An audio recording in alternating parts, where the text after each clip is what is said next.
Well, it came over the PA. My principal said, lockdown, lockdown, lockdown. And we know when she says that, you go and you lock the door. The door is already locked, so I went and pulled the door shut, and I'm thinking, was this a drill? Was this, I don't remember reading that we were having a drill today. And I locked the door and I get the kids over, and she came on the PA again in a very stern voice and said, lockdown, lockdown, lockdown. And I looked at the kids and they looked at me, and I said to myself, this is not a drill. And they knew it too.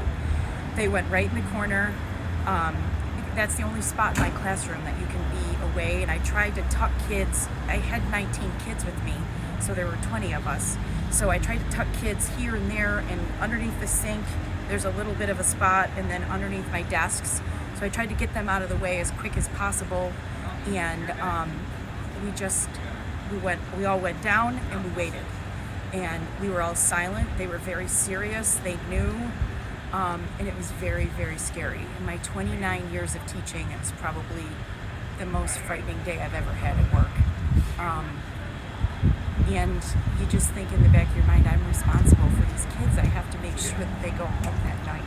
And it was really, really very scary. I would say about a half an hour to 45 minutes of being frightened.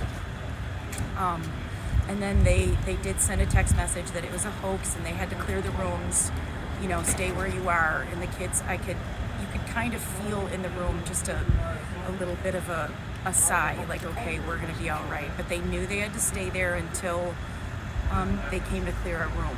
And that's how our day went. And my mom mode kind of kicked in.